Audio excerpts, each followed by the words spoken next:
In 1964, Chrysler engineers faced an impossible deadline.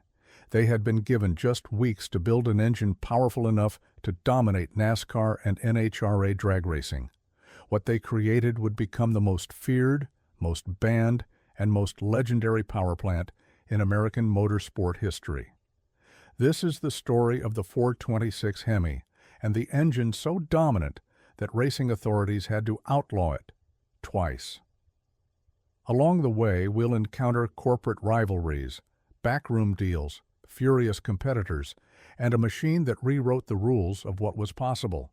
So let's begin. But first, how did Chrysler end up in a position where they needed to build a monster? To understand the Hemi, you need to understand the war, not a shooting war, a horsepower war. By the early 1960s, American automakers had figured out something important. Winning on Sunday meant selling on Monday. If your car crossed the finish line first at Daytona, customers walked into dealerships the following week wanting whatever magic was under that hood. Ford knew this. General Motors knew this. And Chrysler? Chrysler was getting destroyed. See, the problem was simple. Chrysler's existing engines were good, solid, reliable. But they weren't winning races. Ford had their 427, Chevy had their big blocks, and Chrysler was watching from the sidelines while their competitors collected trophies and headlines. The company's racing program was honestly kind of embarrassing. They needed something radical, something that would make Ford and GM sit up and take notice, something that would change everything. Now the idea of a hemispherical combustion chamber wasn't new.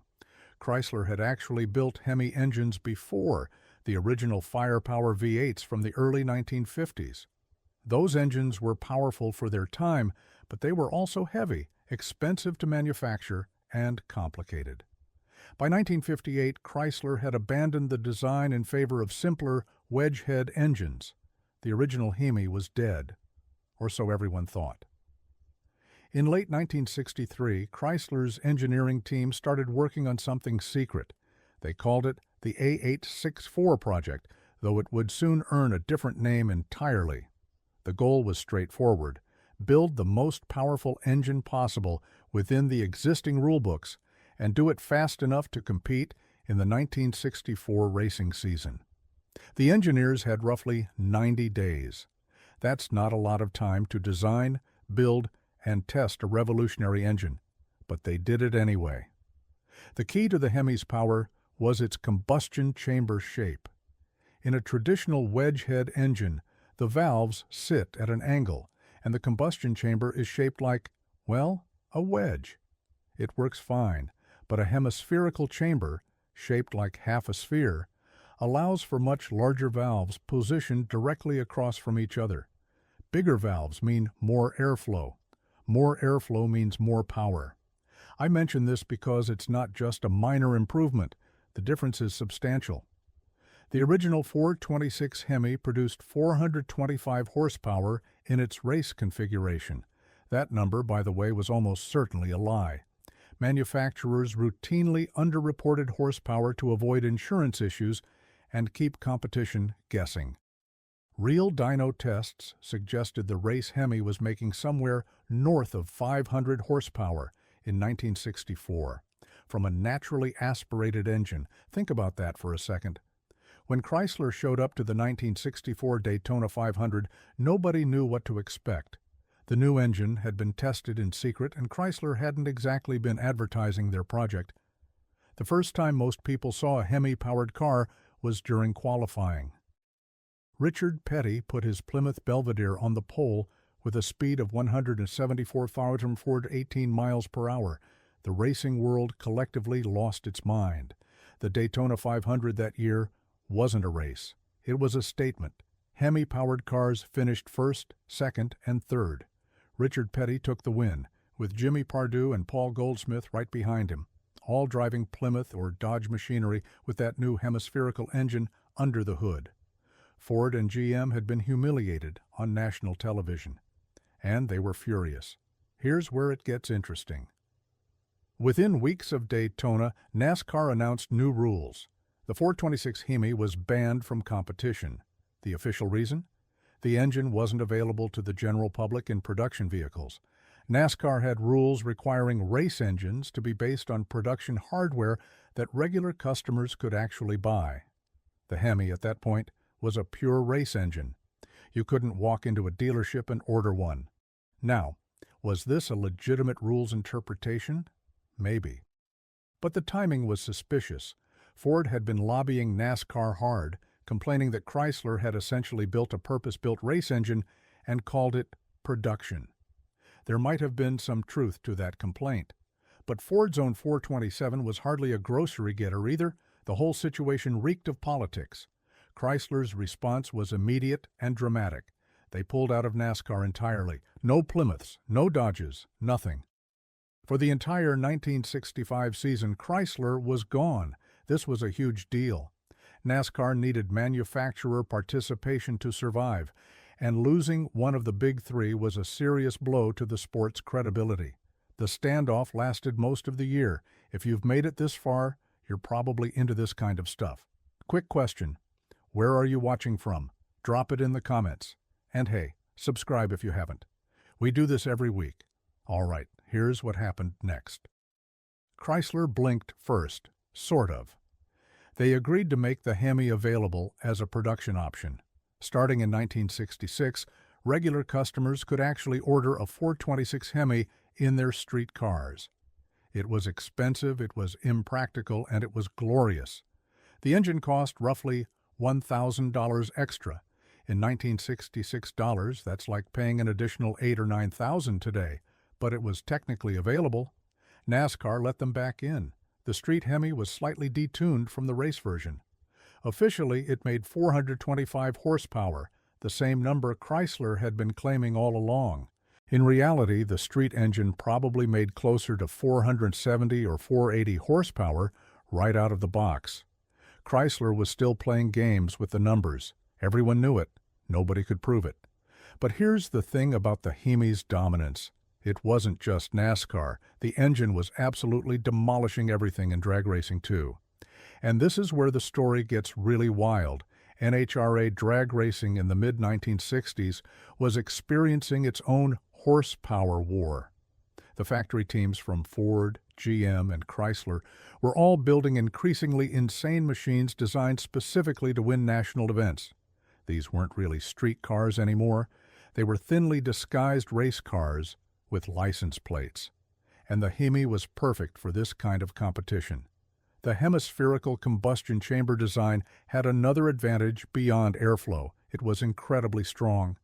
The architecture could handle boost, nitrous, or just plain old high compression without cracking or failing. Drag racers discovered that you could basically torture a Hemi and it would keep making power. You could rev it higher, squeeze more air into it, and push it harder than almost any other engine design. It was, in a word, bulletproof. By 1965, Hemi-powered cars were winning everything in sight at the drag strip.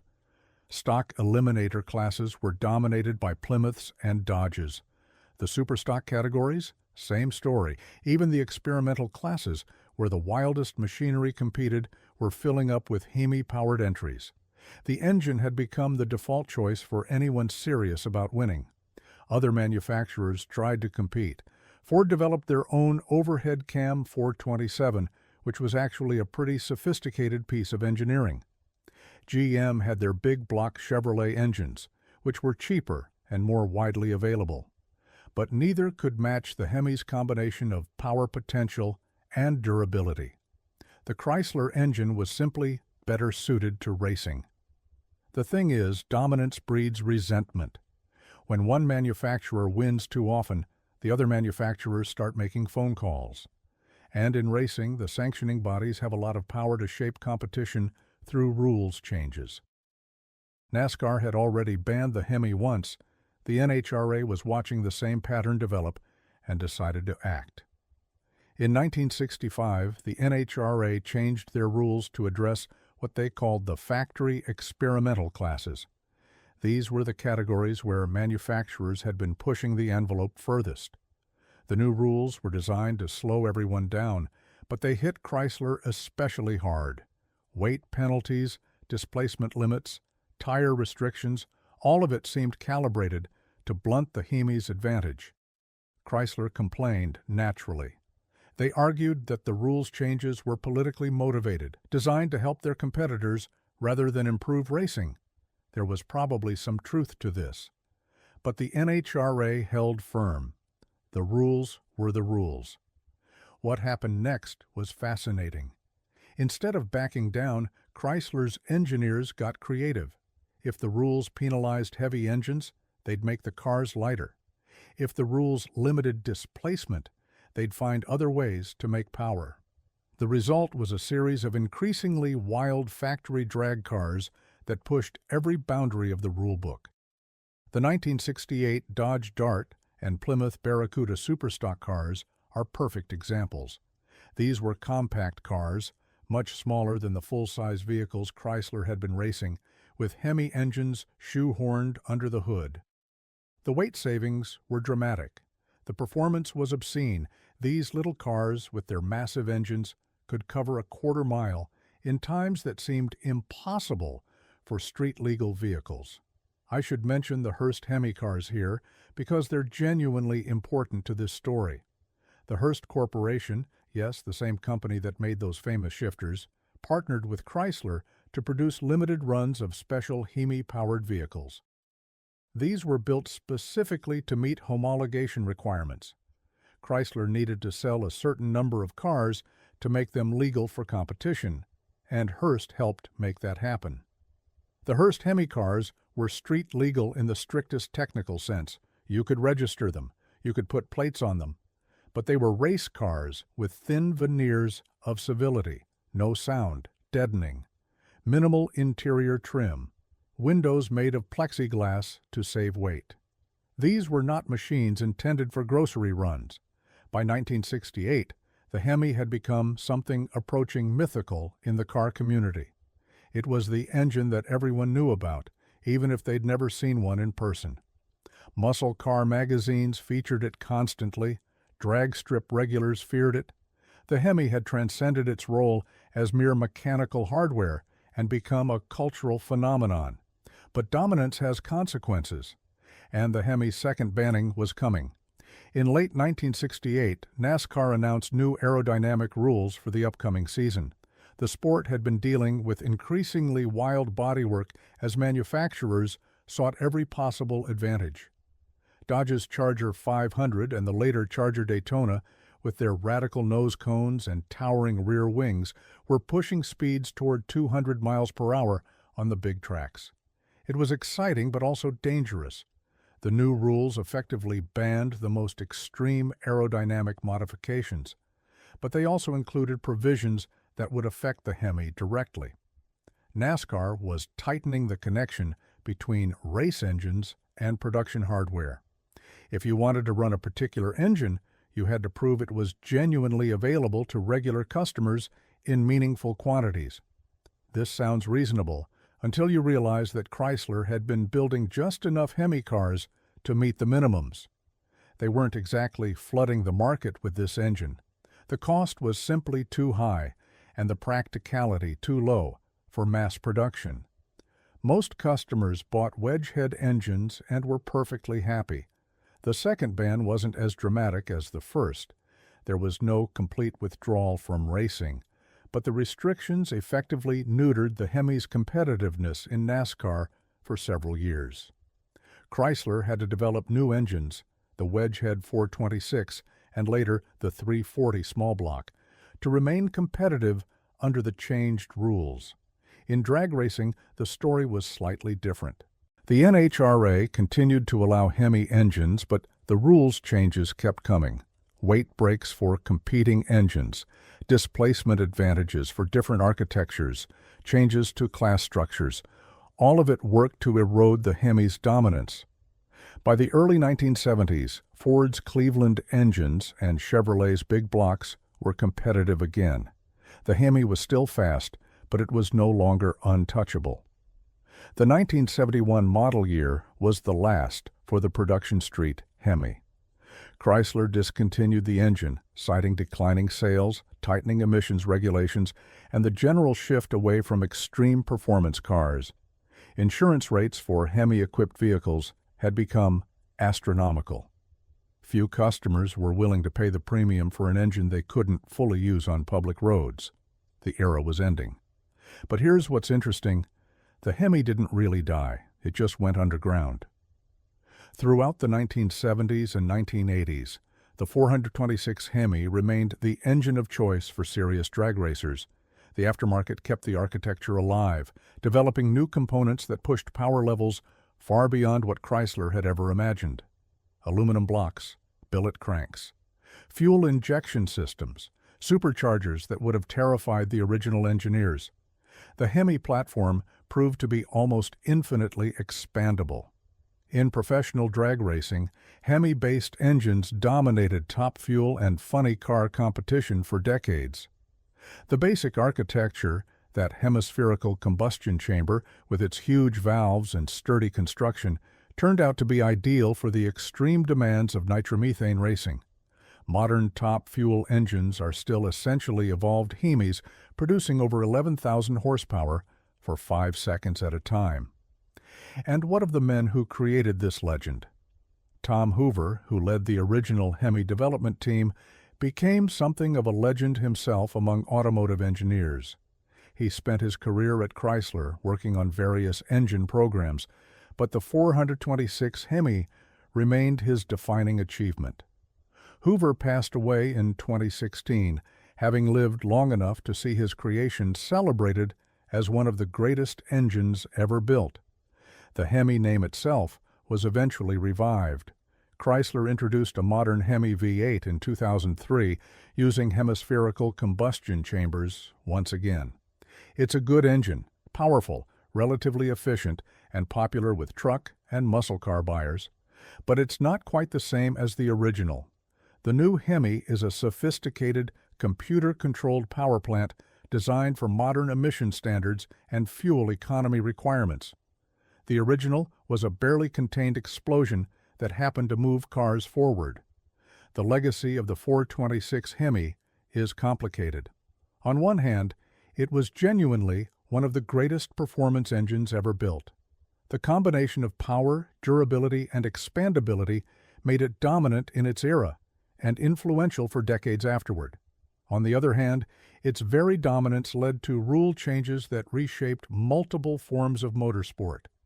The Hemi didn't just win races, it forced everyone else to adapt to its presence.